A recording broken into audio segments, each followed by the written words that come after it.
சிறப்புரை நிகழ்த்துவார்.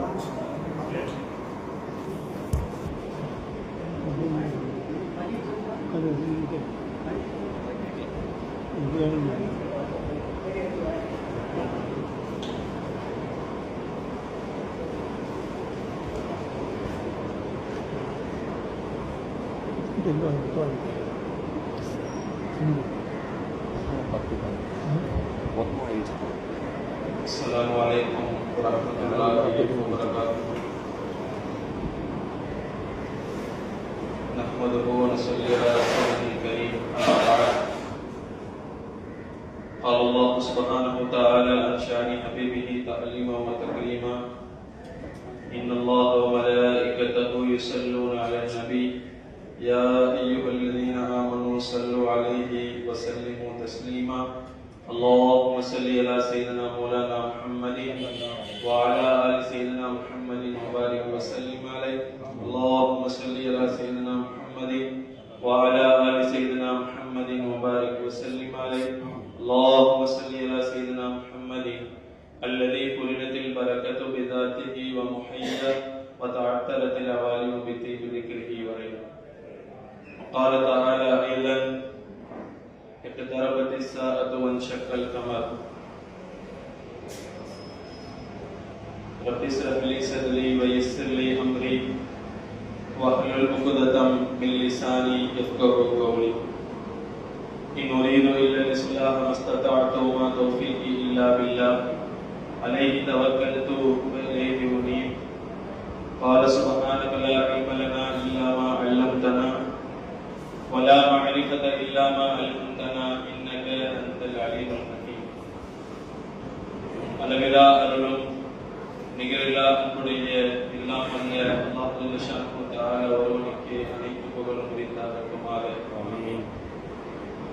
அவனுடைய ஹபீப் முத்து முஹம்மது ரசூலுல்லாஹ் ஸல்லல்லாஹு அலைஹி வஸல்லம் அவர்களின் மீதும் அவர்களின் வழிச்சுவற்றை அப்படியே பின்பற்றி வாழ்ந்த உத்தம சத்திய சஹாபாக்கள், தாபீன்கள், தபா தாபீன்கள், நல்லோர்கள், நாதாக்கள், குறிப்பாக அவனுடைய ஹபீபினுடைய மீலாது விழாவிலே அமர்ந்திருக்கக்கூடிய நம் அனைவர்களின் மீதும் அல்லாஹ்வின் அன்பும் அருளும் மன்னிப்பும் என்றென்றும் குறைவில்லாமல் நிறைவாக உண்டாகட்டுமாக.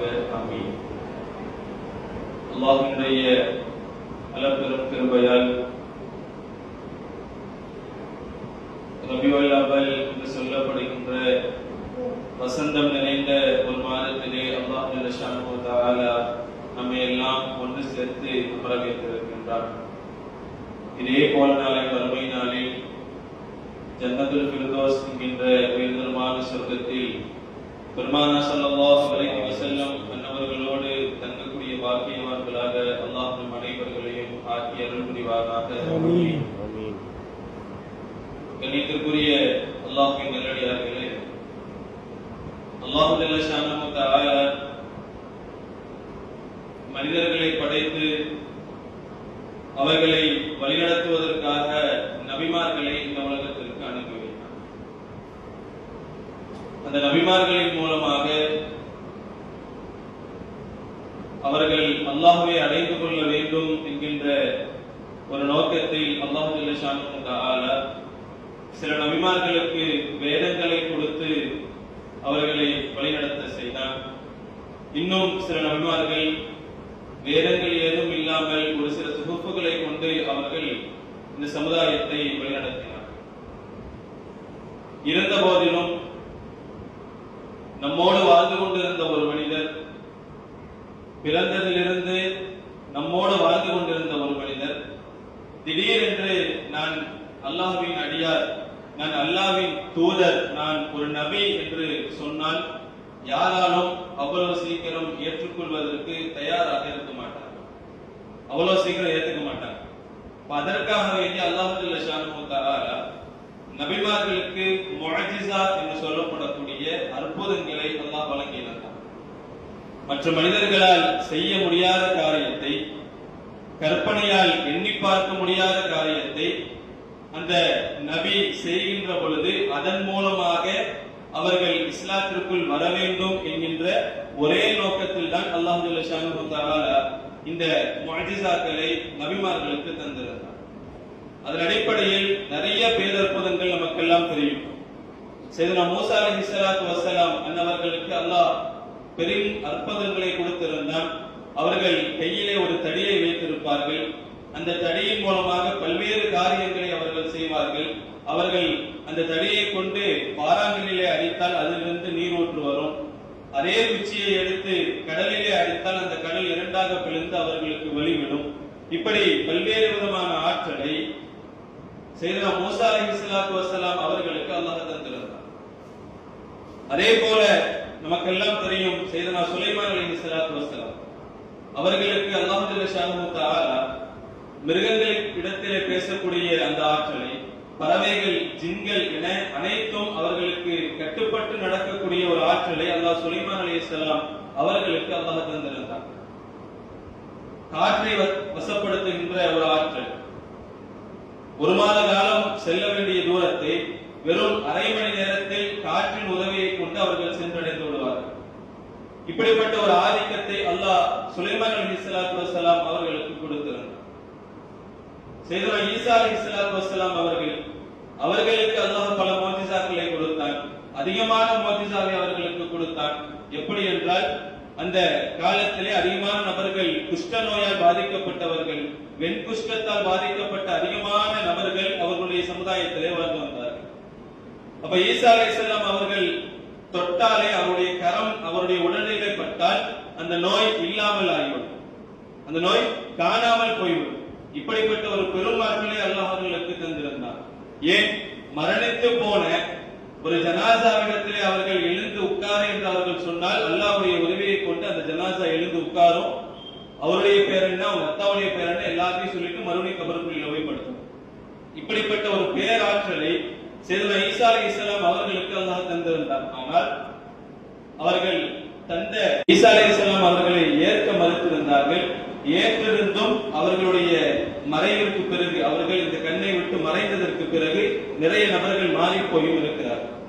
அதன் அடிப்படையில் நம்முடைய உயிரினும் மேலான முத்து முஹம்மது ரசூலுல்லாஹ் ஸல்லல்லாஹு அலைஹி வஸல்லம் அன்னவர்களுக்கு அல்லாஹ் ஜல்ல ஷானஹு தஆலா எல்லா நபிமார்களுக்கும் இருந்த அனைத்து அற்புதங்களையும் ஒரு சேர நபி அவர்களுக்கு தந்திருந்தார். எல்லா அற்புதங்களும், எல்லா நபிமார்களுக்கு என்னென்ன அற்புதங்கள் இருக்கிறதோ எல்லா ஆற்றலையும் பெருமானார் ஸல்லல்லாஹு அலைஹி வஸல்லம் அவர்களுக்கு அல்லாஹ் ஜல்ல ஷானஹு தஆலா கொடுத்திருந்தார். நபி அவர்களே ஒரு பேர் அற்புதம் தான். அவர்கள் பிறப்பதற்கு முன்னால் பல்வேறு விதமான அற்புதங்கள் இந்த உலகத்திலே நிகழ்ந்தது. இதையெல்லாம் தெரிந்து வைத்துக் கொள்ள வேண்டிய கடமை நமக்கு இருக்கின்றது. நபி அவர்கள் பிறப்பதற்கு முன்னால் சரியாக 50 நாட்களுக்கு முன்னால் அப்ரஹா என்கின்ற மன்னன் கஅபாவை இடிப்பதற்காக வேண்டி யானை படையோடு வந்தான். அந்த யானை படையை அல்லாஹ் ஜல்ல ஷானஹு தஆலா அபாபில் என்கின்ற பறவையை கொண்டு சிறு கற்களின் மூலமாக அந்த ஒட்டுமொத்த யானை படையையும் அல்லாஹ் துவம்சம் செய்தான். இதை விட பெரிய பேரார் அற்புதம் எதையாவது பார்க்க முடியுமா? இது நபி அவர்கள் பிறப்பதற்கு முன்னால் நடந்த அற்புதங்கள். அதே போல என்று பெருமானார் ஸல்லல்லாஹு அலைஹி வஸல்லம் அவர்கள் அன்னை ஆமினா அவர்களுடைய வயிற்றிலே குழந்தையாக அவர்கள் உருவெற்றார்களோ அப்பொழுதிலிருந்து ஆமினா அம்மாவிற்கு நிறைய அற்புதங்கள் நடந்தது. எந்த அளவுக்கு என்று சொன்னால், நபி அவர்கள் கருத்தரித்ததிலிருந்து அவர்களுடைய ஆமினா அம்மாவுடைய உடம்பில் இருந்து வாசனை வந்து கொண்டே இருக்குமா, எப்பயுமே வாசனை வந்து கொண்டே இருக்கும். அதே போல எல்லா தாய்மார்களுக்கும் வயிற்றிலே குழந்தை இருக்கின்ற பொழுது கண்டிப்பாக ஒரு சுமை இருக்கும், வயிற்றிலே ஒரு சுமை இருக்கும். ஆனால் நபி அவர்கள் வயிற்றிலே இருந்தாலும் கூட எந்த ஒரு சுமையையும் நான் அனுபவிக்கவில்லை என்று ஆமினா அம்மா அவர்கள் கூறுகிறார்கள். அதே போல அவர்கள் சொல்லுவார்கள், ஒரு முறை கூட என்னை அந்த குழந்தை உதைத்ததே இல்லை. எல்லா தாய்மார்களுக்கும் சந்தோஷம் தான், அந்த உள்ள இருக்கிற குழந்தை உதைச்சா கண்டிப்பா வலிக்கும், வலிக்காம இருக்காது. ஆனா உள்ளே இருக்கின்ற குழந்தையை உதைக்கின்றது என்கின்ற ஆனந்தம் அந்த தாய்க்கு இருக்கும், ஆனா வலியும் சேர்ந்து இருக்கும். ஆனால் நபி அவர்கள் ஒரு முறை கூட என்னை உதைத்ததில்லை என்று ஆமினா அம்மா அவர்கள் தெரிவிக்கிறார். அதே போல நபி அவர்கள் பிறக்கின்ற பொழுதும் கூட மற்ற குழந்தைகளை போல அல்லாமல் நபி அவர்கள் பிறக்கின்ற பொழுது இந்த உலகம் முழுக்க பிரகாசமாக மாறியது. இந்த உலகம் முழுக்க பிரகாசமாக மாறியது. கிஸ்ரா மன்னனுடைய கோட்டை தரை சுக்குநூறாக உடைந்து போனது. நீண்ட நாட்களாக அவர்கள் நெருப்பை வழங்கி வந்தார்கள். அந்த நெருப்பு அணையாமல் இருந்தது. நபி அவர்கள் பிறந்த அந்த வினாடி அந்த நெருப்பு அணைந்து போனது. அது மட்டுமல்ல, நபி அவர்கள் பிறக்கின்ற பொழுது நபி அவர்கள் அந்த தொப்பல் கொடி அறுக்கப்பட்டவர்களாக பிறந்தார்கள். எல்லாத்துக்கும் வெளியே வந்துதான் தொப்பல் கொடி அறுப்பாங்க. நபி அவர்கள் பிறக்கின்ற பொழுது தொப்பல் கொடி அறுக்கப்பட்டவர்களாக பிறந்தார்கள். கண்ணிலே சுருமாயிட்டவர்களாக பிறந்தார்கள். நபி அவர்களுடைய தலையிலே எண்ணெய் வைக்கப்பட்டிருந்தது. அது மட்டுமல்ல, நபி அவர்கள் பிறக்கின்ற பொழுது அவர்களுக்கு சத்தனாவும் செய்யப்பட்டிருந்தது. பிறக்கும் பொழுது சத்தனா செய்யப்பட்டிருந்தது. அவர்களுடைய இடக்கரத்தால் தங்களுடைய மறைவிடத்தை மறைத்தவர்களாக, தங்களுடைய வலக்கரத்தால் கலிமாவை உயர்த்தி ஷஹாதத் என்கின்ற அந்த கலிமாவை உச்சரித்தவர்களாக நபி அவர்கள் பிறந்தார்கள் என்று அவர்களோடு இருந்த அந்த சஹாபா பெண்மணிகள் நமக்கு அறிவித்து காட்டுகின்றார்கள். இப்படி பிறக்கின்ற பொழுதே நபி அவர்கள் ஒரு பேர் அற்புதமாகத்தான் பிறந்தார்கள். அதற்கு பின்னாலும் ஏராளமான அற்புதங்கள். அவர்கள் ஹலீமத்து சஅதியா ரலியல்லாஹு அன்ஹா என்கின்ற அந்த நபர்களிடத்தில், அந்த சஹாபியிடத்திலே நபி அவர்கள் பால் குடிப்பதற்காக வேண்டி அவர்கள் 2.5 வருடங்கள் அவர்களிடத்தில் இருந்தார்கள். அந்த ஹலீமா அம்மையார் அவர்களுடைய வீட்டிலே நிறைய விதமான மாற்றங்கள் நபி அவர்கள் வந்ததற்கு பின்னால் நடந்தது. மிகவும் சோடையாக இருந்த அவர்களுடைய ஒட்டகம் நபி அவர்களை சுமந்ததற்கு பின்னால் மிக வேகமாக சென்றது. வீட்டிலே எதற்கும் பலன் தராத ஒரு ஆடு நபி அவர்கள் வருகைக்கு பின்னால் பால் கறந்து கொண்டே இருந்தது, பால் கொடுத்து கொண்டே இருந்தது. இப்படி நிறைய விஷயங்கள், நிறைய பேர் அற்புதங்கள் நபி அவர்களுடைய வாழ்விலே இருந்து கொண்டே இருந்தது. அதே போல நபி அவர்கள் தன்னுடைய சிறு பிராயத்திலே எந்த குழந்தைகளும், பொதுவாக எல்லா குழந்தைகளும் சிறு வயதிலே அவர்களை அறியாமலேயே ஒரு சில தவறுகள் செய்வார்கள். மற்றவர்களை பார்த்து அடிப்பதோ, கிண்டல் செய்வதோ, அல்லது தெரியாமல் திருடுவதோ, இது போன்ற காரியங்களை எல்லாம் சிறு குழந்தைகள் தெரியாமல் செய்வார்கள். ஆனால் நபி அவர்கள் இது போன்ற எந்த காரியங்களையும் செய்ததில்லை என்பதாக நமக்கு வரலாற்று ஆசிரியர்கள் எழுதுகிறார்கள். மற்ற குழந்தைகளை விட நபி அவர்கள் சற்று வித்தியாசமாகத்தான் இருப்பார்கள். எல்லாரும் விளையாட போவாங்க, நபி அவர்கள் தனியாக ஒரு இடத்திலே அமர்ந்து எதையாவது சிந்தித்துக் கொண்டிருப்பார்கள். இல்லாட்டி ஆடை எடுத்துட்டு போய் மேய்ச்சிட்டு இருப்பாங்க. பயன் தரக்கூடிய அந்த வேலைகளை தான் செய்து கொண்டே இருப்பார்கள். ஒரு சிறிய தவறுகள் கூட அல்லாஹ் ஜல்ல ஷானஹு தஆலா அவர்களுடைய வாழ்விலே நடக்காமல் பாதுகாத்தாங்க, இல்லையா? சிறு குழந்தைகளை நம்ம எல்லாம் செஞ்சிருப்போம். ஒரு சின்ன உதாரணம் சொல்றதாக இருந்தா, இப்போ ஒண்ணு இல்ல, ஒரு மணியார் கடைக்கு ஏதாவது ஜாமான் வாங்க போறோம், சரிங்களா? வேற ஏதாவது தான் வாங்க போவோம். இப்ப கடையில என்ன செஞ்சிருப்பாரு, முன்னாடி மூட்டையில அரிசி வச்சிருப்பாங்க, பார்த்து வாங்குவீங்கன்னு வச்சிருப்பாங்க. நம்ம வாங்க போன பொருள் ஒன்னா இருக்கும். அங்க எடுக்கிற கேப்ல நம்ம என்ன செய்வோம், அப்படியே அரிசி விட்டுறோம், 2 அரிசியை எடுத்து வாயில போட்டுருவோம். இது கூடுமா? இந்த அரிசி ஹலாலா? அந்த அரிசி வாங்க போறீங்க, அதற்காக வேண்டி அதை சாப்பிட்டு பாக்குறீங்கன்னா அது வேறு, வாங்க போற பொருள் வேறு. இப்போ இந்த மாதிரி தவறுகள் தெரியாமல் நாம் செய்திருப்போம், எல்லாம் மன்னிக்க வேண்டும்.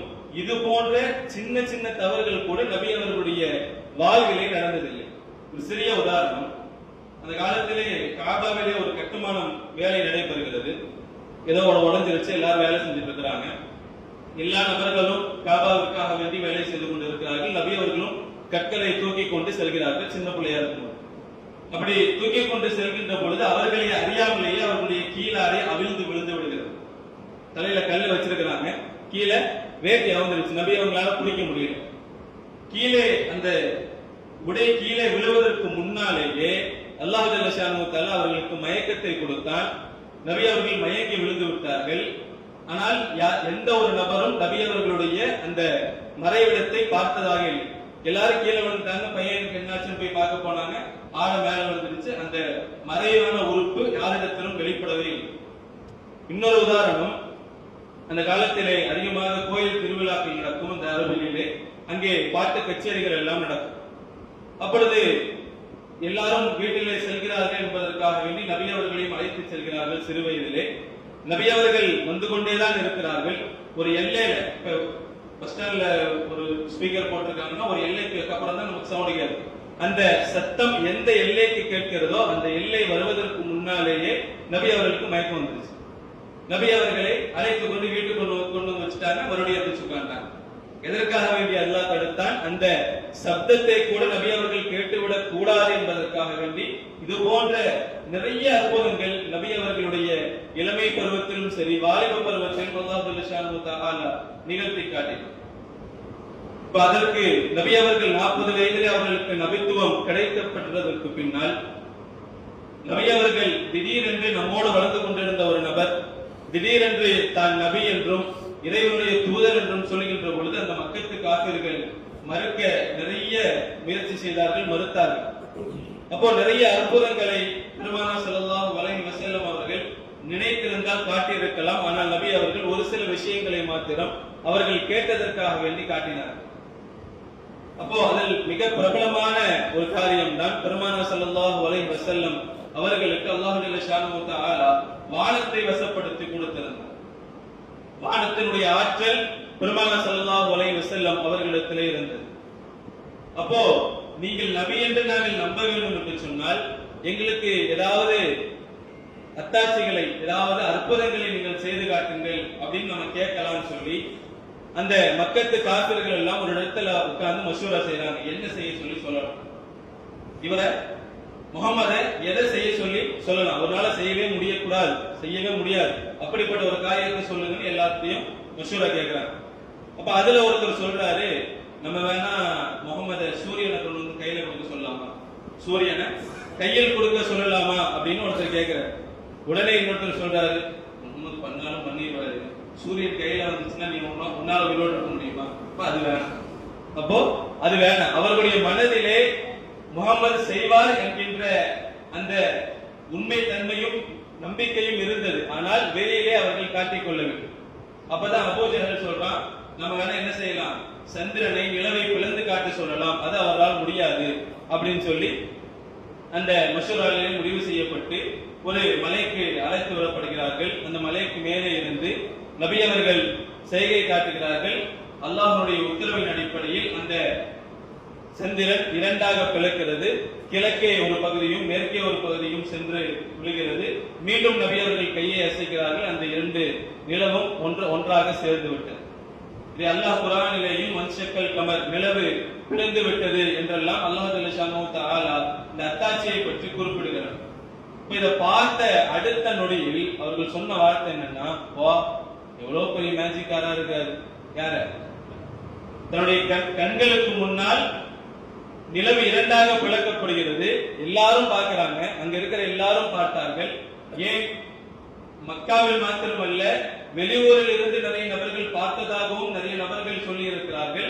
இதை கண்ணு முன்னாடி பார்த்துட்டு உடனே அவர்கள் சொல்லிவிட்டு சென்றார்கள், இவ்வளவு நம்ம கண்ணு முன்னாடியே இவ்வளவு சிதறான விஷயத்தை, சூனியமான விஷயத்தை இப்படி செய்கிறார், இவரை விட பெரிய சூனியக்காரரை பார்த்ததே இல்லை என்று சொல்லிவிட்டு அவர்கள் சென்று விடுகிறார்கள். அப்ப இது போன்ற ஏராளமான அற்புதங்களை அல்லாஹ் ஜல்ல ஷானஹு தஆலா பெருமானார் ஸல்லல்லாஹு அலைஹி வஸல்லம் அவர்களுக்கு கொடுத்திருந்தார். ஒரு நாள் பெருமானார் ஸல்லல்லாஹு அலைஹி வஸல்லம் அவர்கள் சையதுனா அலி ரலியல்லாஹு அன்ஹு அவர்களுடைய மடியிலே படுத்து உறங்கிக் கொண்டிருக்கிறார்கள். அந்த நேரத்திலே நபி அவர்களுக்கு வஹி வந்து விடுகிறது. குர்ஆனுடைய அந்த தாக்கம் இருக்கிறதை இன்று நாம் சாதாரணமாக நினைத்துக் கொண்டிருக்கிறோம். நபி அவர்களுக்கு வஹி இறங்குகின்ற பொழுது நபி அவர்களுடைய உடல் அதை ஏற்றுக்கொள்ளாது, தாங்கிக் கொள்ளாது. உடல் எல்லாம் சிலிர்த்து விடும். உடம்பெல்லாம் அவர்கள் சொல்லுவார்கள், அவர்கள் அந்த மாதுளம் பழத்தை விட மிகவும் சிவப்பாக அவருடைய உடம்பெல்லாம் மாறிவிடும். இப்படி வேர்த்து ஊத்தும், பயங்கர சோர்வை ஏற்படுத்தும். அப்போ சையதுனா அலி ரலியல்லாஹு அன்ஹுடைய மடியிலே படுத்துக் கொண்டிருக்கின்ற பொழுது அவர்கள் நபி அவர்களுக்கு வஹி வருகின்றது. இந்த வஹியின் தாக்கத்தால் நபி அவர்கள் சற்று தயக்கத்திலே உறங்கி விடுகிறார்கள். நபி அவர்கள் தூங்கிட்டாங்க. நபி அவர்கள் தூங்கிய மாத்திரத்தில் அப்பொழுது அஸ்ருடைய நேரம் கடந்து விடுகிறது. சூரியனும் மறைந்து போய்விட்டது.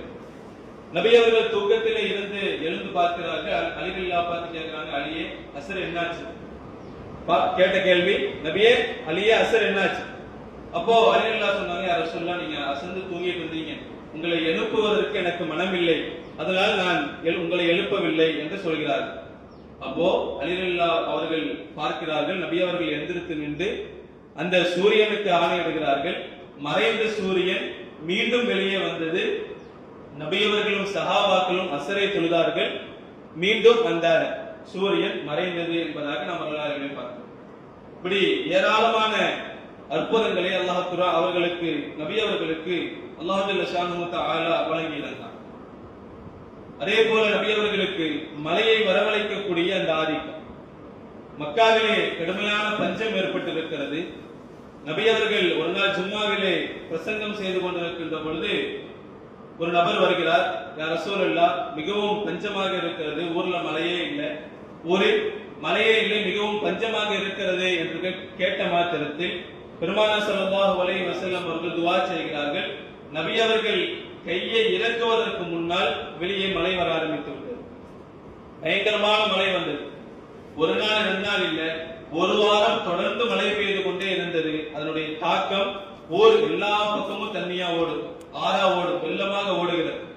அடுத்த வார ஜும்மால அதே நபர் ஓடி வந்து சொல்கிறார், யா ரசூலுல்லாஹ், போதும், நீங்க கேட்டீங்க, அல்லாஹ் மழையை கொடுத்துக்கிட்டே இருக்கிறான், ரஹ்மத்தை பொழிந்து கொண்டே இருக்கிறான். இதுக்கு மேல மழை பெய்ஞ்சிச்சுன்னா என்ன செஞ்சிருங்க, விவசாயம் எல்லாம் நாசமாகி போய்விடும். அதனால் எங்களுக்கு மழை வேண்டாம், இதை நிறுத்த சொல்லி நீங்கள் எல்லாவிடத்திலே துஆ செய்யுங்கன்னு சொன்னாங்க. நபி அவர்கள் வருகின்ற ரஹ்மத்தை எப்பொழுதும் தடுக்க கூடாது. அப்ப ரசூலுல்லாஹ் இப்படி துஆ செஞ்சாங்க, யா அல்லாஹ், எங்களுக்கு போதும், எங்களுக்கு இந்த மழை போதும், வேறு ஊர்களுக்கு நீ இந்த மலையை செலுத்துவாயாக என்று நபி அவர்கள் துஆ செய்தார்கள். அந்த மலை வேறு இடத்திற்கு போனது என்பதாக நாம் வரலாற்றிலே பார்க்கிறோம். இப்படி வானத்தினுடைய அந்த ஆதிக்கத்தை அல்லாஹ் ஜல்ல ஷானுஹு தஆலா பெருமானார் ஸல்லல்லாஹு அலைஹி வஸல்லம் அவர்களுக்கு கொடுத்திருந்தார். ஒரு நாள் பயணத்திலே நபி அவர்கள் சென்று கொண்டிருக்கிறார்கள். அப்பொழுது இதே போல தண்ணீர் இல்லாமல் மிகவும் கஷ்டப்பட்டு கொண்டிருக்கிறார்கள். அந்த நேரத்திலே ரபியா ரலியல்லாஹு அன்ஹு அவர்கள் வந்து, யா ரசூலல்லாஹ், மிகவும் கடினமாக இருக்கிறது, யாரிடத்திலுமே தண்ணி இல்லை, யாரிடத்திலும் தண்ணி இல்லாமல் மிகவும் சிரமப்படுகிறார்கள் என்று சொன்ன பொழுது பெருமானார் ஸல்லல்லாஹு அலைஹி வஸல்லம் அவர்கள் தன்னுடைய கையை உயர்த்தி மேகத்திலே இப்படி ஏதோ கையை அசைத்தாங்க. மேகத்திடத்திலே கையை அசைத்தார்கள். அந்த மேகம் எல்லாம் ஒன்று கூடியது. அந்த இடத்திலே மழையும் பெய்தது. மழை பெய்த பொழுது தேவையான அளவுக்கு தண்ணீரை பிடித்து வைத்துக் கொண்டார்கள், குளித்தார்கள். எல்லா தேவைகளையும் முடித்ததற்கு பின்னால் அந்த மழை நின்றது என்பதாக ரபியா ரலியல்லாஹு அன்ஹு அவர்கள் அறிவிப்பார்கள். இப்படி ஏராளமான விஷயங்கள் நிறைய இடங்களிலே பெருமானார் ஸல்லல்லாஹு அலைஹி வஸல்லம் அவர்கள் அந்த வானுடைய ஆதிக்கத்தை பெற்றிருந்ததால் நபி அவர்கள் இது போன்ற அற்புதங்களை நபி அவர்கள் நமக்கு செய்து காட்டினார். அதே போல மாடியா நீரினுடைய ஆதிக்கத்தை அல்லாஹ் கொடுத்திருந்தார். இன்று உலகமே ஒன்று சேர்ந்தாலும், உலகத்தினுடைய அனைத்து விஞ்ஞானங்களும் அற்புதங்களும் ஒன்று சேர்ந்தாலும், ஒரு சொட்டு தண்ணீரை கூட எந்த ஒரு உதவியும் இல்லாமல் புதிதாக கொண்டு வர முடியாது. ஆனால் பெருமானார் ஸல்லல்லாஹு அலைஹி வஸல்லம் அவர்கள் அல்லாஹ் ஜல்ல ஷானுஹு தஆலா நீரினுடைய ஆதிக்கத்தை கொடுத்திருந்தார். ஹுதைபியா உடன்படிக்கை, இந்த ஹுதைபியாவிற்கு சஹாபாக்கள் எல்லாம் சென்றிருக்கிறார்கள். மக்காவிற்குள்ளே வருவதற்கு அவர்களுக்கு தடை விதிக்கப்படுகிறது. அந்த மக்கத்து வாசிகளால் இவர்களுக்கு எந்த ஒரு சாப்பாடோ நீரோ எதுவும் செல்லக்கூடாது என்ற தடையும் விதிக்கப்படுகிறது. அங்கே இருந்த நபர்கள் கொண்டு வந்த எல்லா உணவையும் சாப்பிட்டு விட்டார்கள். எல்லா நீரும் காலியாகிவிட்டது. அப்பொழுது குடிப்பதற்கு எந்த ஒரு தண்ணீரும் இல்லை, மிகவும் சிரமப்படுகிறார்கள். அந்த நேரத்தில் சஹாபாக்கள் வந்து சொல்றாங்க, யாரிடத்திலுமே தண்ணி இல்லை, யாரிடத்திலும் தண்ணி இல்லை, ஒளி செய்வதற்கு கூட தண்ணி இல்லை, அதனால் தொழுகையை விடக்கூடிய நிலைமை ஏற்பட்டு விடுமோ என்று எங்களுக்கு பயமாக இருக்கிறது என்று சஹாபாக்கள் சொன்ன பொழுது பெருமானார் ஸல்லல்லாஹு அலைஹி வஸல்லம் அவங்க ஒண்ணுமே செய்யல, ஒரு செம்பை எடுத்துட்டு வர சொன்னாங்க. ஒரு செம்பிலே தண்ணீர் இருந்தது, அந்த தண்ணீரை எடுத்துட்டு வர சொன்னாங்க. நபி அவர்கள் ஒளி செய்தார்கள். ஒளி செய்து விட்டு நபி அவர்கள் தன்னுடைய விரலை அந்த சொம்புக்குள்ளே விடுகிறார்கள். சஹாபாக்கள் சொல்கிறார்கள், நபி அவர்களுடைய விரலில் இருந்து தண்ணீர் வருவதை, ஊற்று வருவதை எங்களுடைய கண்களால் நாங்கள் பார்த்தோம். பெருமாளுடைய விரல்ல இருந்து என்ன வருதுங்க, தண்ணீர், நீர் ஊற்று வந்து கொண்டே இருக்கிறது, வந்துகிட்டே இருந்துச்சு. ஏறத்தாழ அந்த இடத்திலே 1400 நபர்கள் இருந்தோம். நாங்கள் எல்லோரும் குடித்தோம், குளித்தோம், ஒளி செய்தோம், எங்களுக்கு தேவையானதை பிடித்தும் வைத்துக் கொண்டோம். அதுவரை நபி அவர்களுடைய விரலில் இருந்து நீர் வந்து கொண்டே இருந்தது என்பதாக சஹாபாக்கள் அறிவிக்கிறார்கள். இப்படிப்பட்ட பேராதிக்கத்தை அல்லாஹ் ஜல்லல்லாஹு தஆலா பெருமானார் ஸல்லல்லாஹு அலைஹி வஸல்லம் அவர்களுக்கு அல்லாஹ் தந்திருந்தார். அதே போல மற்றொரு இடத்திலே இது போல தண்ணீர் பற்றாக்குறை ஏற்படுகின்ற பொழுது பெருமானார் ஸல்லல்லாஹு அலைஹி வஸல்லம் அவர்கள் அந்த காலத்துல தோல் துருத்தி ஒன்று பயன்படுத்துவாங்க, மீதான் சொல்லுவாங்க, தோல் துருத்தி. அந்த தோல் துருத்தியிலே மேலே ஒரு முடிச்சு போட்டிருப்பாங்க, கீழே ஒரு முடிச்சு போடப்பட்டிருக்கும்.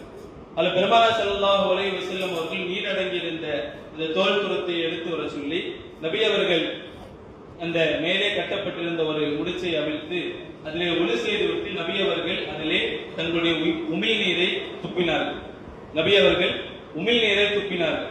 துப்பிவிட்டு நபி அவர்கள் முடிச்சை போட்டு விட்டார்கள். நீங்கள் இந்த தோல் துருத்தியை தொடர்ந்து பயன்படுத்துங்கள். எந்த அளவுக்கு என்று சொன்னால் அவர்கள் அந்த ஊருக்கு சென்று விட்டு மீண்டும் திரும்புகின்ற அளவுக்கு அந்த தோல் துருத்தியிலிருந்து தண்ணீர் வந்து கொண்டே இருந்தது. தண்ணீர் குறையவே இல்லை, வந்து கொண்டே இருந்தது. மீண்டும் நாங்கள் ஊருக்கு வந்ததற்கு பின்னாலும் அந்த தோல் துருத்தியில எவ்வளவு தண்ணி இருந்ததோ அதே தண்ணி மீதமாக இருந்தது என்பதாக நமக்கு அறிவிப்பை தருகிறார். அப்ப அந்த அளவுக்கு ஆற்றலை அல்லாஹ் ஜல்லஷானஹு வ தஆலா பெருமானார் ஸல்லல்லாஹு அலைஹி வஸல்லம் அவர்களுக்கு தந்திருந்தார். அதே போல நிறைய கிணறுகள் மதீனாவிலே நிறைய கிணறுகள் பெருமானார் ஸல்லல்லாஹு அலைஹி வஸல்லம் அவர்களால் இன்று வரை அது நிற்காமல் ஊறிக்கொண்டே இருக்கிறது. நிறைய கிணறுகள் இருக்கிறது. அதிலே யமன் நாட்டிலிருந்து ஜியாத் இப்னு ஹாரிஸ் என்கின்ற ஒரு நபர் வருகிறார். வந்து நபி அவர்களிடத்திலே இஸ்லாத்தை ஏற்றுக்கொண்டு அவர் சொல்கிறார், யா ரசூலல்லாஹ், எங்கள் ஊரிலே ஒரு கிணறு இருக்கிறது. அந்த கிணறு குளிர்காலத்திலே நன்றாக எங்களுக்கு தண்ணீர் தருகிறது. ஆனால் வெயில் காலத்தில் எங்களுக்கு தண்ணீர் இருப்பதில்லை. அந்த கிணற்றிலே தண்ணீர் ஊறுவதே இல்லை என்று சொல்லிவிட்டு அந்த பெருமானார் ஸல்லல்லாஹு அலைஹி வஸல்லம் அவர்களிடத்தில் முறையிடுகின்ற பொழுது நபி அவர்கள் ஒரு 7 கற்களை எடுத்து வர சொல்லி அந்த 7 கற்களிடத்தில் ஏதோ ஒன்று சொல்லி அந்த கற்களை அவருடைய கையிலே கொடுக்கிறார்கள். இந்த 7 கல்லையும் எடுத்திருப்போம். இந்த 7 கற்களையும் நீங்கள் எடுத்து செல்லுங்கள். எடுத்து சென்று நீங்கள் ஒவ்வொரு கல்லாக ஒரேடியா போட்டக்கூடாது. ஒவ்வொரு கல்லாக பிஸ்மில்லாஹ் சொல்லி நீங்கள் கிணற்றிலே போடுங்கள். அந்த கிணற்றிலே நீர் ஒருபோதும் வற்றாது என்று சொன்னார்கள். அதே போல ஹஜ்ரத் ஜியாத் இப்னு ஹாரிஸ் ரலியல்லாஹு அன்ஹு அவர்கள் இருக்கிறார்கள், எங்களுடைய வாழ்நாள் வரை அந்த கிணற்றிலே நீர் வற்றியதாக நாங்கள் பார்க்கவில்லை. அந்த கல்லினுடைய பரக்கத் அல்லாஹ் ஜல்லஷானஹு வ தஆலா பெருமானார் ஸல்லல்லாஹு அலைஹி வஸல்லம் அவர்களுக்கு தந்தார். அதே போல ராஷித் என்கின்ற ஒரு நபர் வேறொரு நாட்டிலிருந்து பெருமானாரை சந்திக்க வருகிறார். அவர் வர்றது என்னமோ பெருமானாரை சந்திக்க வேண்டும், அவர்கள் எதை பற்றி சொல்கிறார்கள் என்று கேட்க வேண்டும், இஸ்லாத்தை ஏற்றுக்கொள்ள வேண்டும் என்ற எண்ணத்தில் தான் அவர்கள் தங்களுடைய நாட்டிலிருந்து கிளம்பி நபி அவர்களை பார்ப்பதற்காக வேண்டி மதீனால வராங்க. அப்படி வருகின்ற பொழுது அவருடைய மனதிலே ஒரு எண்ணம் இருக்கிறது, நம்ம ஊர்ல இருக்கிற கிணறுல தண்ணியே இல்லை, இப்படி போயிட்டு இருந்துச்சுன்னா என்ன செய்யும், கடைசியில தண்ணியே இல்லாமல் போய்விடும், பெரும் பஞ்சம் ஏற்பட்டு விடும், என்ன செய்யறதுன்னு தெரியலையே மனசுல யோசிச்சுட்டே வராரு. மதீனாவுக்கு வராரு, பெருமானாரை சந்திக்கிறார். பெருமானாரிடத்திலே இஸ்லாத்தை பற்றி கேட்டு தெரிந்து கொண்டு நபி அவர்களுடைய கையை பிடித்து இஸ்லாத்தை ஏற்றுக்கொள்கிறார். இந்த வேலைகள் எல்லாம் முடிந்து விட்டது. முடிந்ததற்கு பின்னால் பெருமானார் ஸல்லல்லாஹு அலைஹி வஸல்லம் அவர்கள் அந்த நபரை அழைத்து, ராஷிதே, நீங்கள் கவலைப்பட்டது உண்மைதான், உங்கள் கவலைக்கு தீர்வாக நான் ஒன்றை தருகிறேன் என்று சொல்லி நபி அவர்கள் அவர்களுக்கு அருகிலே இருந்த ஒரு ஆடையை எடுத்து ஒரு துணியை கிழித்தார்கள். அந்த துணியை ராஷிதிடத்திலே கொடுத்து, ராஷிதே, இதை கொண்டு போய் உன்னுடைய கிணத்திலே போடு, ஒருபோதும் அந்த கிணற்றிலே நீர் வற்றாது என்று சொன்னார்கள். அதே போல் அவர்களும் செய்தார்கள். அவருடைய கிணற்றிலே நீர் வற்றவே இல்லை என்பதாக அவர்கள் தங்களுடைய வரலாற்றிலே அறிவிக்கிறார்கள். இப்படி பல்வேறு விதமான ஆற்றலை பெருமானார் ஸல்லல்லாஹு அலைஹி வஸல்லம் அவர்களுக்கு அல்லாஹ் ஜல்லஷானஹு வ தஆலா கொடுத்தார். அதே போல ஹுனைன் போரிலே பயணத்திலே சென்று கொண்டிருக்கிறார்கள். அப்பொழுது வழியிலே சென்று கொண்டிருக்கின்ற பொழுது இதே போன்று தண்ணீர் தாகம் ஏற்படுகின்றது. அவர்களிடத்திலே நீர் அவர்களிடத்திலே இல்லை. அப்போ பெருமானார் ஸல்லல்லாஹு அலைஹி வஸல்லம் அவர்கள் அருகிலே இருந்த அலைகள் இல்லாத அழைத்து சொல்கிறார்கள், யாராவது அந்த சைடு தண்ணி எடுத்துட்டு போனாங்கன்னா கூட்டிட்டு வாங்கன்னு சொல்லி அனுப்பிச்சு வைக்கிறாங்க. அப்ப அலைகள் போறாங்க. அப்படி போகும்போது பார்த்தால் ஒரு பெண்மணி ஒட்டகத்திலே தண்ணீர் குடத்தை எடுத்து கொண்டு வருகிறார். அப்போ அந்த பெண்மணியை நிப்பாட்டி அலைகள் கேட்கிறாங்க, எங்களுக்கு கொஞ்சம் தண்ணீர் தர முடியுமா, எங்களுக்கு தண்ணீர் தர முடியுமா? அப்போ அந்த பெண்மணி சொல்கிறார், நான் நீண்ட தூரத்தில் இருந்து இந்த தண்ணீரை எடுத்து வருகிறேன், இந்த தண்ணி இல்லாம எங்க ஊர்ல ரொம்ப கஷ்டப்படுறோம், நீங்க தண்ணி கேட்கறீங்களே, என்ன செய்யறது அப்படின்னு. இல்ல, நீங்க கொடுங்க, நாங்க அதை அப்படியே திருப்பி தரோம் என்று சொல்லி அந்த பெண்மணியிடத்திலிருந்து அந்த குடத்தை நபி அவர்கள் வாங்கி வந்தார்கள். வாங்கி வந்து நபி அவர்கள் அந்த குடத்திலே ஒழு செய்தார்கள், சஹாபாக்கள் ஒழு செய்தார்கள், தண்ணீர் தேவையான அளவுக்கு குடித்தார்கள், மற்ற பாத்திரத்திலே குடித்து வைத்துக் கொண்டார்கள். எல்லாம் முடிஞ்சிருச்சு. அந்த குடத்தில் ஒரு சொட்டு கூட தண்ணீர் குறையவில்லை. ஒரு சொட்டு கூட அந்த குடத்திலிருந்து தண்ணீர் குறையவில்லை. அந்த பெண்மணி பார்த்து ஆச்சரியப்பட்டு அந்த குடத்தை எடுத்து அவருடைய ஊருக்கு சென்று விட்டார். பிறகு இஸ்லாம் வளர்ந்ததற்கு பின்னால் தொடர்ந்து பக்கத்தில் உள்ள ஊர்களை எல்லாம் பிடித்துக் கொண்டே வந்தார்கள். அப்பொழுது அந்த பெண்மணி வாழ்ந்த ஊரும் வந்தது. அப்பொழுது பெருமானார் ஸல்லல்லாஹு அலைஹி வஸல்லம் அவர்கள் சஹாபாக்களுக்கு சொல்றாங்க, எல்லா ஊரையும் பிடிங்க, அந்த ஊரை மட்டும் விட்டுருங்க. எல்லா ஊரையும் பிடியுங்கள், அந்த ஊரை மட்டும் விட்டு விடுங்கள் என்று சஹாபாக்களிடத்திலே பெருமானார் ஸல்லல்லாஹு அலைஹி வஸல்லம் அவர்கள் சொல்கிறார்கள்.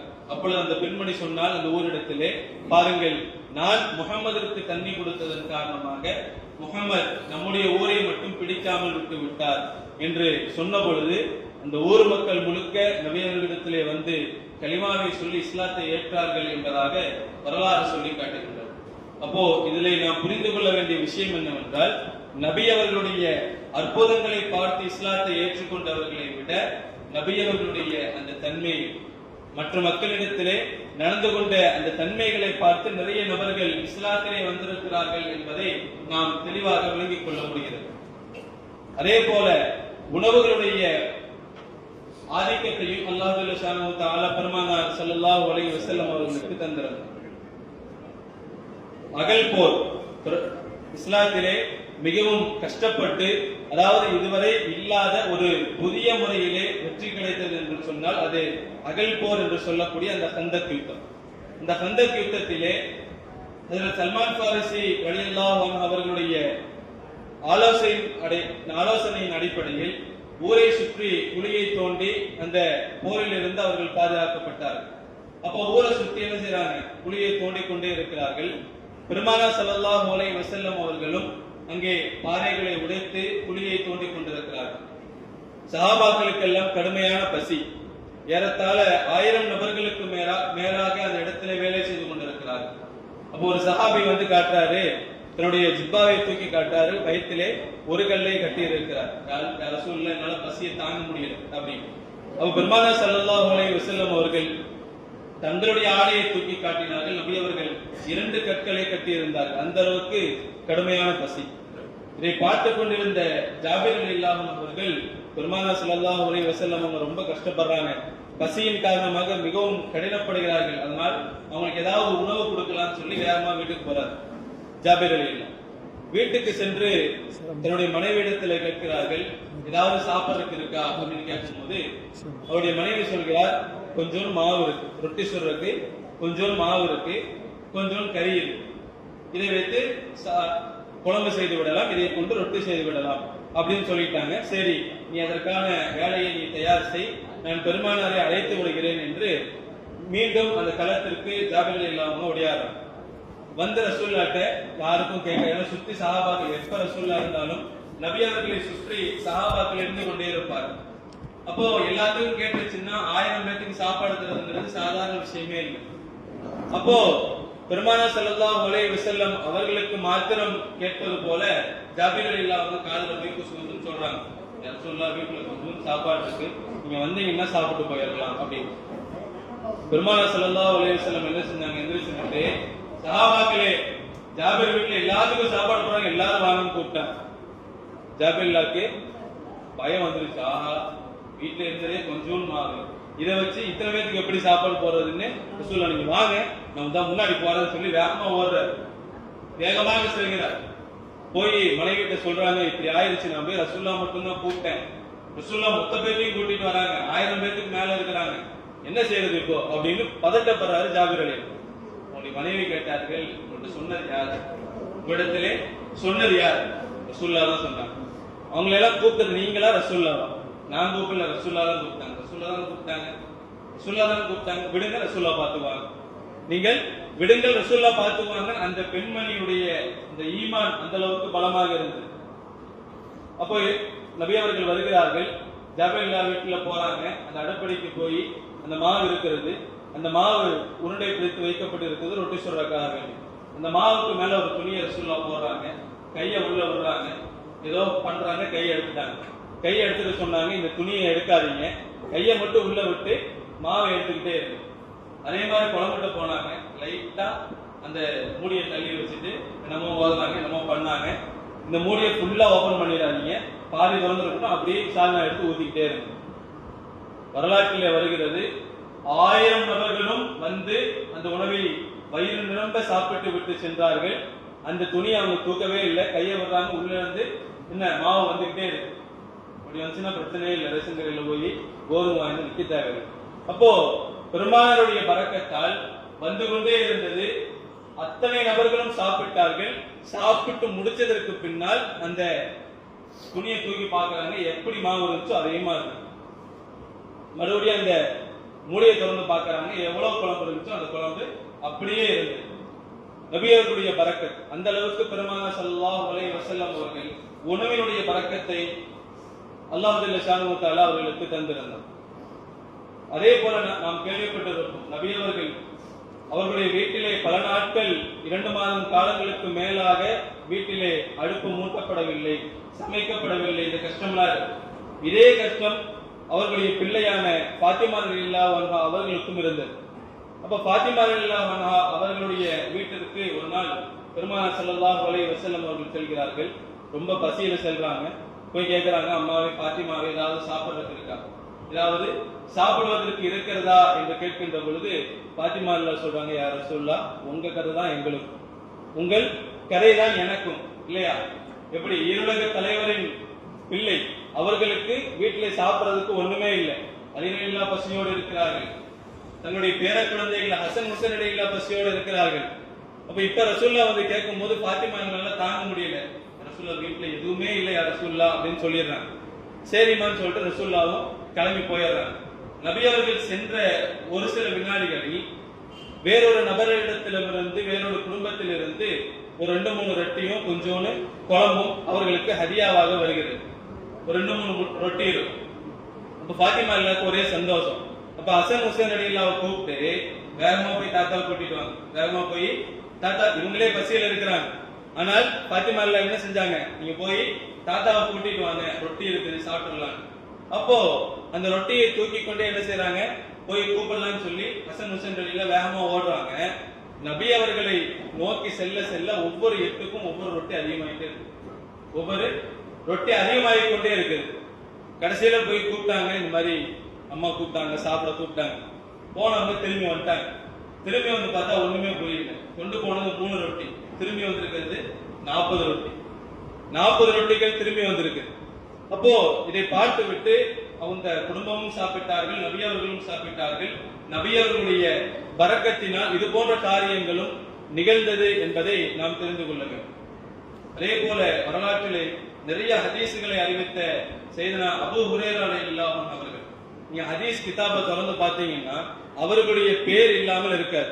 நிறைய ஹதீஸ்களை அபூ ஹுரைரா ரலியல்லாஹு அன்ஹு அவர்கள் அறிவித்திருக்கிறார். ஆனால் அவர்களுடைய ஆரம்ப காலம் இருக்கிறது, அவர்களை போன்ற ஒரு வறுமையை யாருமே சந்தித்ததில்லை. பயங்கர வறுமை, அவர்களிடத்திலே எதுவுமே இருக்காது. பசியின் காரணமாக எப்ப பார்த்தாலும் மயக்கம் போட்டு விழுந்துருவாங்க. பாக்குறவங்க என்ன நினைச்சிருவாங்கன்னா, பகல் நேரத்தில் தண்ணி அடிச்சுட்டு போய் விழுந்திருக்கிறான் பாரு அப்படின்னு நினைப்பாங்க. ஆனா பசியின் காரணமாக அவர்கள் கீழே விழுந்து கிடப்பார்கள். மனிதர்கள் எல்லாம், மக்கள் எல்லாம் அவருடைய கழுத்துல மிதிச்சுட்டு போவாங்க. அந்த அளவுக்கு கொடூரமான ஒரு பசி, அந்த அளவுக்கு வறுமை அவர்களுக்கு இருந்தது. அப்போ ஒரு நாள் அதே மாதிரி பயங்கர பசியில இருக்கிறாரு. பசியில இருக்கின்ற பொழுது அவர்களிடத்திலே செய்தனா அபூபக்கர் ரலியல்லாஹு அன்ஹு வராங்க. அபூபக்கர் எல்லாம் வரும்போது ரொம்ப கஷ்டத்துல இருக்கிறாங்க. அபூ ஹுரைரா ரலியல்லாஹு. அப்போ அவங்கள பார்த்து கேட்டாங்க, இக்ரினி யா அபூபக்கர், என்ன கேட்டாங்க, இக்ரினி யா அபூபக்கர். இந்த இக்ரினி அப்படிங்கிறதுக்கு 2 அர்த்தங்கள் இருக்கிறது. ஒரு அர்த்தம் என்னன்னா, என்னை வீட்டுக்கு கூட்டிட்டு போய் சாப்பாடு போடுங்க அப்படி ஒரு அர்த்தம் இருக்கு அரபி. இன்னொரு அர்த்தம் என்னன்னா, இக்ரினி அப்படின்னா குர்ஆனை ஓதி காட்டுங்கன்னு ஒரு அர்த்தம் இருக்கு. 2 அர்த்தங்கள் இருக்கிறது.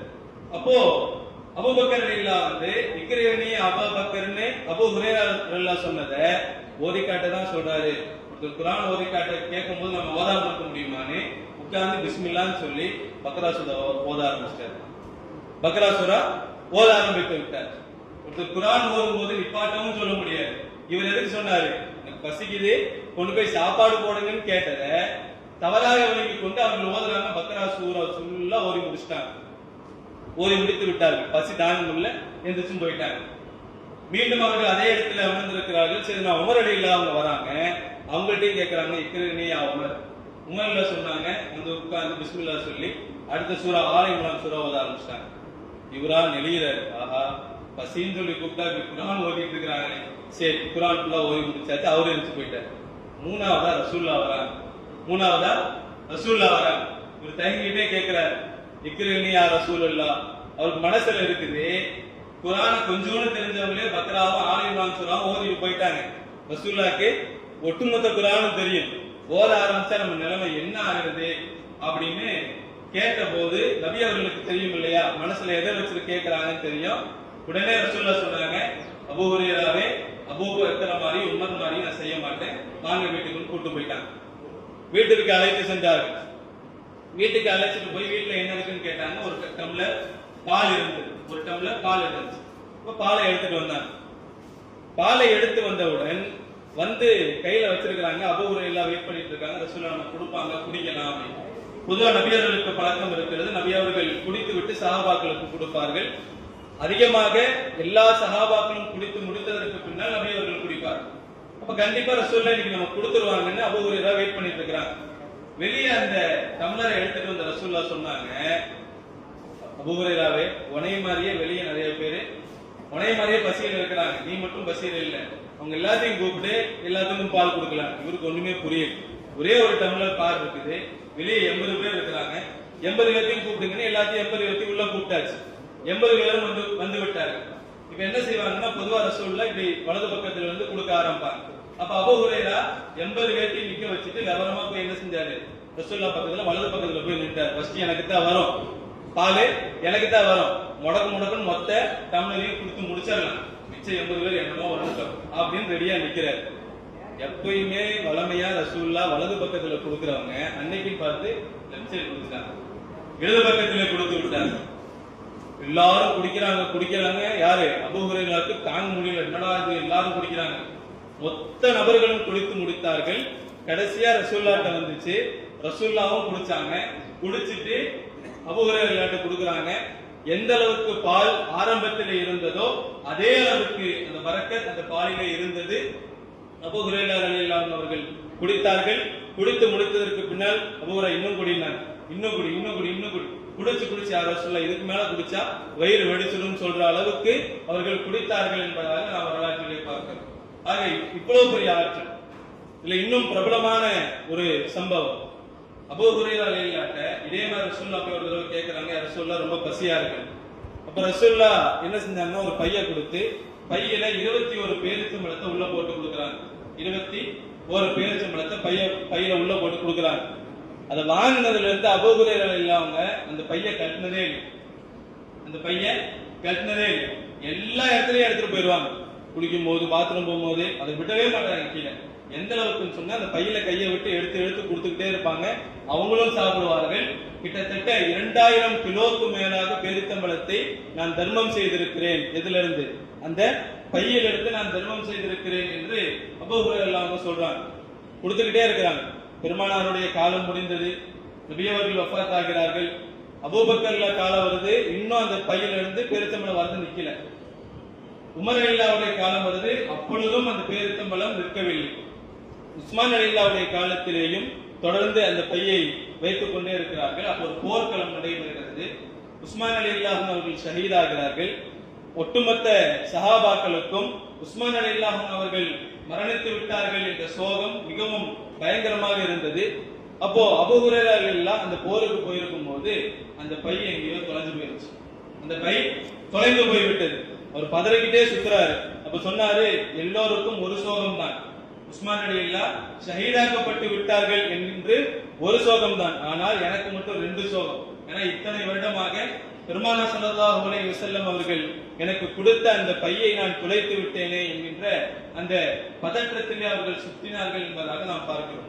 ஆக நபி பெருமானார் ஸல்லல்லாஹு அலைஹி வஸல்லம் அவர்கள் கைவிக்கின்ற எல்லா பொருட்களும் பரக்கத்தாக மாறும். அதே போல நபி அவர்களுக்கு விலங்குகள், பறவைகளிடத்திலே பேசக்கூடிய ஆதிக்கத்தையும் அல்லாஹ் கொடுக்கிறார். ஒரு நாள் சஹாபாக்கள் பயணத்திலே இருந்து வருகின்ற பொழுது மேல கீச்சு கீச்சின்னு பறவை குஞ்சுகள் கத்திக் கொண்டிருந்தது. அது கீழே வந்து விழுந்துச்சு. சஹாபாக்கள் எடுத்துட்டு வந்துட்டாங்க. எடுத்துக்கொண்டு வந்து விட்டார்கள். அந்த குஞ்சினுடைய தாய் பறவை பெருமானார் ஸல்லல்லாஹு அலைஹி வஸல்லம் அவர்களுக்கு முன்னால் வந்து உருண்டு கொண்டே இருக்கிறது. அதை பார்த்து நபி அவர்கள் புரிந்து கொண்டார்கள், இந்த பறவையினுடைய குஞ்சுகளை நீங்கள் யாரோ வைத்திருக்கிறீர்கள், அதை கொண்டு வந்து கொடுத்து விடுங்கள் என்று நபி அவர்கள் சொன்னார்கள். சஹாபாக்கள் யார சொல்ல மன்னிச்சிருங்கன்னு சொல்லி மீண்டும் கொண்டு வந்து கொடுத்தார்கள். அது மீண்டும் தன்னுடைய இடத்திற்கு செல்கின்ற வரை பெருமானார் ஸல்லல்லாஹு அலைஹி வஸல்லம் அவர்கள் பாதுகாப்பாக அந்த பறவைக்கும் அந்த குஞ்சுகளுக்கும் இருந்தார்கள் என்பதாக நாம் வரலாறுகளிலே பார்க்கிறோம். அதே போல சஃபீனா ரலியல்லாஹு அன்ஹா என்கின்ற ஒரு சஹாபா பெண்மணி, அவர்கள் காட்டின் வழியாக நடந்து வந்து கொண்டிருக்கிறார்கள். அப்போ ஒரு சிங்கம் அவர்களை வழிமறித்து விட்டது. அவங்க ஒண்ணுமே சொல்லல. நான் பெருமானார் ஸல்லல்லாஹு அலைஹி வஸல்லம் அவர்களுடைய ஒரு சஹாபி, நபி அவர்களுடைய தோழர்களில் ஒருவர் என்று சொன்ன மாத்திரத்தில் அந்த சிங்கம் அவர்களுக்கு வழிகாட்டியது என்பதாக நாம் வரலாறு பார்க்கிறோம். இப்படி ஏராளமான சம்பவங்கள் நபி அவர்களுடைய வாழ்வில் நடந்த அந்த முஅஜிசாக்களை சொல்லி முடிக்கவே முடியாது. இதற்காக வேண்டி ஒரு கிதாப் எழுதியிருக்கிறார்கள், அல்ஃபுல் முஅஜிசா, 1000 முஅஜிசாக்கள் என்று ஒரு கிதாப் இருக்கிறது. அதை முழுவதுமாக படித்து முடிப்பதற்குள்ளேயே நமக்கு காலம் கிட்டிவிடும். நிறைய அற்புதங்களை பெருமானார் ஸல்லல்லாஹு அலைஹி வஸல்லம் அவர்களுக்கு அல்லாஹ் ஜல்ல ஷானஹு தஆலா அவர்களுக்கு தந்திருந்தார். அதே போல ஒரு பொருளை மற்றொரு பொருளாக மாற்றுகின்ற அந்த ஆற்றலை நபி அவர்களுக்கு அல்லாஹ் தந்திருந்தார். எப்படின்னு கேட்டீங்கன்னா, பத்ர் போர்க்களத்திலே சையதுனா உக்காஷா ரலியல்லாஹு அன்ஹு அவர்களுடைய வாளினுடைய கைப்பிடி உடைந்து விட்டது. பொதுவா வாளினுடைய கைப்பிடி என்பது இரும்பிலே செய்யப்பட்டிருக்கும் இல்லையா? அப்போ அந்த கைப்பிடி உடைந்து விட்டது.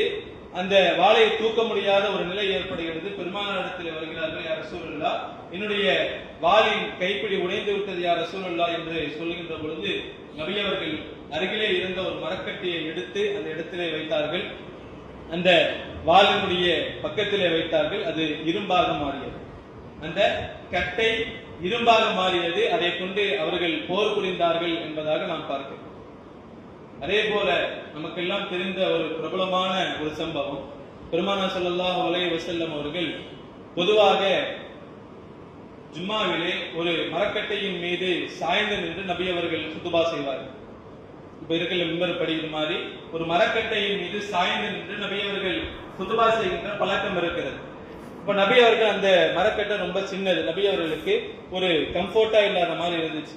இதை பார்த்த ஒரு சஹாபி பெண்மணி வேற ஒரு புதிய மிம்பரை செஞ்சு கொடுத்தாங்க. அப்ப ரசூலுல்லாஹ் அது மேல ஏறி நின்று அதற்கான நபி அவர்கள் குத்துபா செய்கின்ற பொழுது ஒரே சவுண்டு. வெள்ளிக்கிழமை நபி அவர்கள் குத்துபா செய்து கொண்டிருக்கிறார்கள். யாரோ அழுகிற மாதிரி சவுண்டு வந்துகிட்டே இருக்கு. திரும்பி பார்க்கிறாங்க சஹாபாக்கள், யார் அழுகிறானே தெரியல. அப்போ கொஞ்ச நேரத்தில் நபி அவர்கள் பேச்சை நிப்பாட்டினார்கள். அந்த அழுகை சத்தம் அந்த மரக்கட்டையில் இருந்து வந்தது. எங்க இருந்து வந்துச்சுங்க? அந்த மரக்கட்டையில் இருந்து வந்தது. ஏன் வந்துச்சுன்னா, இத்தனை நாள் இத்தனை டெய்லியும் என் மீது சாய்ந்திருந்த நபி பெருமானார் இன்று என் மீது சாயவில்லையே அந்த ஏக்கத்துல இந்த மரக்கட்டை அழுது. நபி அவர்கள் குத்துபாவை நிறுத்தி விட்டு இறங்கி போய் அந்த மரக்கட்டையை தடவி கொடுத்து சொன்னாங்க, ஒன்னும் கவலைப்படாத, நான் பக்கத்துல தான் இருக்கிறேன், நான் உன் பக்கத்தில் தான் இருக்கிறேன், அதனால நீ ஒன்னும் கவலைப்படாத அப்படின்னு சொல்லி இந்த மரக்கட்டைக்கு நபி அவர்கள் ஆறுதல் கூறினார்கள் என்பதாக நாம் பார்க்கிறோம். அதே போல கற்கள், ஒருத்தர் வந்து கேட்டார், இந்த ஒரு வெளியிலிருந்து கல்லை எடுத்துட்டு வந்து, இந்த கல் ஈமான் கொண்டால் நானும் ஈமான் கொள்றேன், இந்த கல் ஈமான் கொண்டால் நான் ஈமான் கொள்கிறேன் என்று சொன்ன பொழுது நபி அவர்கள் இந்த கல்லை பார்த்து கேட்டாங்க, மண் அன, நான் யாரும் தெரியுமான்னு கேட்டாங்க. அப்போ அந்த கல் சொன்னது, அந்த ரசூலுல்லாஹ், நீங்கள் அல்லாஹ்வுடைய தூதர் என்று சொன்ன பொழுது அந்த நபர் பரிதவித்து போய்விட்டார். இந்த சின்ன கல்லுக்கு இருக்கிற தெரிஞ்ச அந்த விஷயம் இந்த பாறாங்கல்லுக்கு தெரியாமல் போய்விட்டது. உடனே என்ன செஞ்சாங்க, ரசூலுல்லாஹ்வை கரத்தை பிடித்து அவர்கள் இஸ்லாத்தை ஏற்றுக்கொண்டார்கள். நபி அவர்கள் கையிலே வைத்திருந்த கற்கள் தஸ்பீஹ் செய்யும். எல்லா சஹாபாக்களும் கேட்டிருக்கிறாங்க, கையில வச்சிருக்கிற கற்கள் தஸ்பீஹ் செய்யும், சுப்ஹானல்லாஹ் அல்ஹம்துலில்லாஹ் சொல்றத அந்த கற்கள் தஸ்பீஹ் செய்யும். உலகத்தில் உள்ள எல்லா வஸ்துக்களும் நபி அவர்களுடைய பெயரை சொல்லும். ஏன், இப்ப நம்ம சாப்பிட்ட இந்த பஜ்ஜி கூட என்ன செய்யுங்க, ரசூலுல்லாஹ்வை பற்றி சொல்லும், அதை கேட்பதற்கான தன்மை நம்மிடத்தில் இல்லை, அவ்வளவுதான். ஆக இந்த உலகம் முழுக்க ரஹ்மத்துல் லில் ஆலமீனாக அனுப்பப்பட்ட பெருமானார் ஸல்லல்லாஹு அலைஹி வஸல்லம் அவர்கள் ஏராளமான முஅஜிசாக்களை, பேர் அற்புதங்களை இந்த உம்மத்திற்கு காட்டியிருக்கிறார்கள். அதையெல்லாம் தெரிந்து வைத்துக் கொள்ள வேண்டும். மற்றொரு விஷயம் நபி அவர்கள் சொன்னார்கள், எல்லா நபிமார்களுக்கும் அல்லாஹ் ஜல்ல ஷானஹு வ தஆலா அற்புதங்களை வழங்குவான். அந்த அடிப்படையில் அல்லாஹ் எனக்கு வழங்கிய அற்புதங்களில் பேர் அற்புதம் என்னவென்றால் குர்ஆன். குர்ஆன் தான் எனக்கு அல்லாஹ் வழங்கிய பேர் அற்புதம், இல்லையா? மற்ற அற்புதங்கள் எல்லாம் காலம் சென்று விட்டது, வெறும் புத்தகத்துல அதை வரலாறாகத்தான் படிக்க முடியும். ஆனால் நபியவர்களுக்கு அல்லாஹ் கொடுத்த அற்புதம் அது நடமாடும் அற்புதமாக இன்று நம்மோடே இருக்கின்றது. ஏன்னா இந்த உலகம் முழுக்க ஒன்று சேர்ந்தாலும் குர்ஆனுடைய வாசகத்தை போல ஒரு வாசகத்தை என்ன செய்ய முடியாது, எழுத முடியாது. குர்ஆனுடைய வாசகத்தை எழுத முடியாது. அதனுடைய ஆற்றல் அந்த அளவுக்கு பேர் அற்புதத்தை பெருமானார் ஸல்லல்லாஹு அலைஹி வஸல்லம் அவர்களுக்கு அல்லாஹ் வழங்கியிருந்தார். அந்த குர்ஆனை பெற்றிருக்கின்ற நாம் அதை சரியாக பயன்படுத்திக் கொள்ள வேண்டும். இந்த அற்புதங்கள்லாம் கேட்டோம், நல்லா இருந்துச்சு, ஏதோ பயான் செஞ்சாங்க, இதோடு அல்லாமல் தற்பொழுது நம்மோடு இருக்கக்கூடிய இந்த குர்ஆனை நம்முடைய கரம் பிடித்தவர்களாக அதை எடுத்துக்கொள்ள வேண்டும். அதுல இருந்து ஒரே ஒரு விஷயம் நம்மிடத்திலே நினைவுபடுத்த வேண்டிய ஒரு விஷயம் என்னவென்று சொன்னால், குர்ஆனிலே அல்லாஹ் நிறைய இடங்களில் சொல்லக்கூடிய விஷயம், நீங்கள் ஒற்றுமையை கைப்பிடியுங்கள், நீங்கள் ஒற்றுமையாக இருங்கள், உங்களுக்கு மத்தியில் பிரிவை ஏற்படுத்திக் கொள்ளாதீர்கள். இப்போ ஒற்றுமை என்று சொன்னாலே சில பேர் நினைப்பாங்க அந்த குரூப் இந்த குரூப் இது மட்டும்தான். இந்த பிரிவினை என்பதை ஷைத்தான் எந்த அளவுக்கு ஆக்கிட்டான் தெரியுங்களா? நம்ம வீட்டுக்குள்ளேயே எப்படி தெரியுங்களா? இந்த வாட்ஸ்அப் குரூப்னு ஒன்று இருக்கு பாத்துறீங்களா? அங்க இருக்கு. இந்த வாட்ஸ்அப் குரூப்ல ஒண்ணும் இல்ல, கீரனூர் அப்படிங்கிற பேர்ல 1008 வாட்ஸ்அப் குரூப் இருக்கு.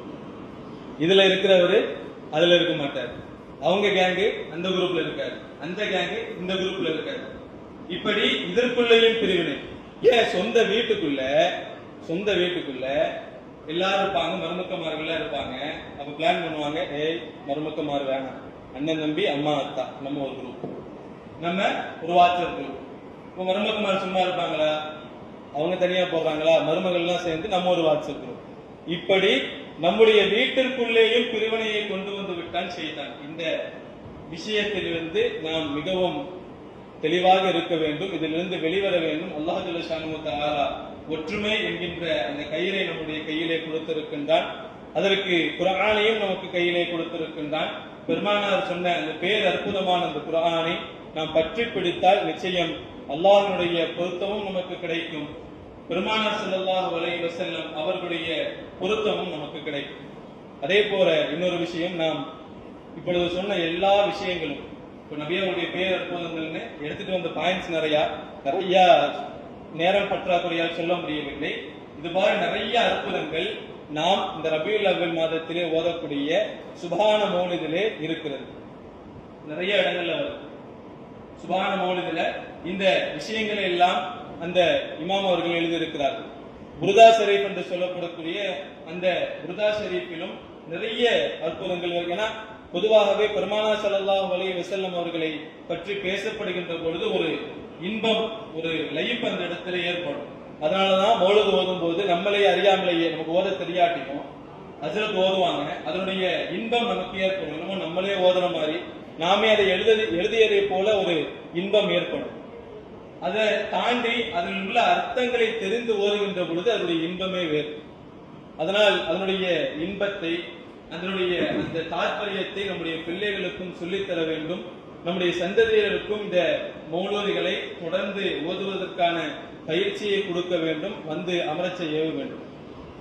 ஏன்னா அல்லாஹ் ஜல்ல ஷானஹு தஆலா நாளைக்கு மறுமை நாள்ல நிச்சயமாக ஏதோ ஒரு விஷயத்துல நம்ம கடைசியில வந்து நிற்போம்.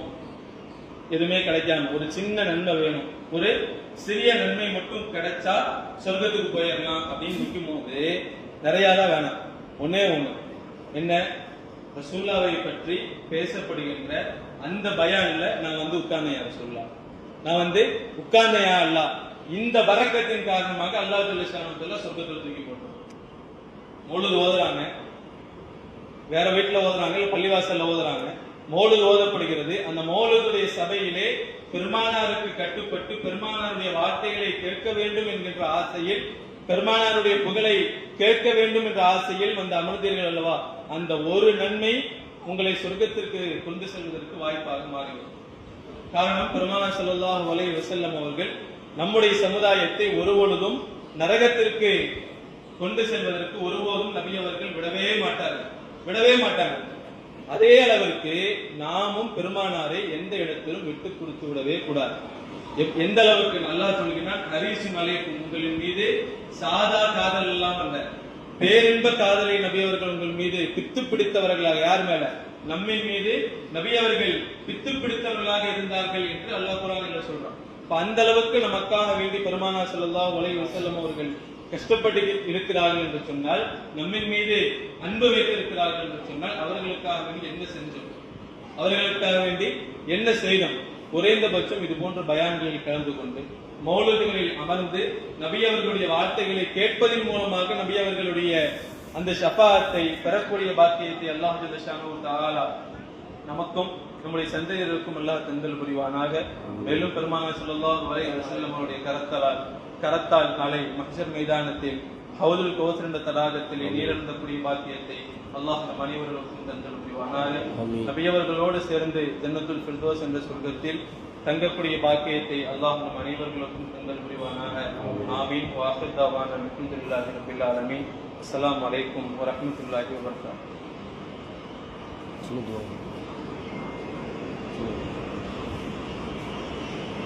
آمين. الحمد لله رب العالمين. اللهم صل على سيدنا مولانا محمد وعلى آل سيدنا محمد وبارك وسلم عليه.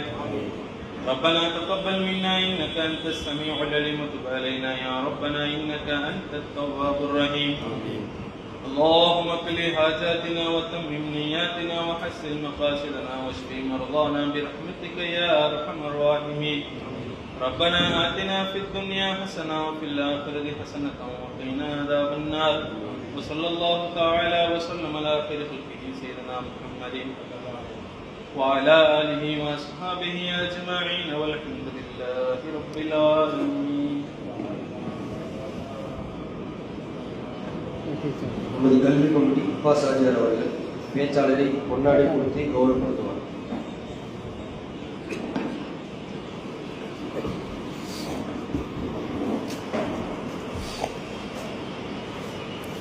من صلى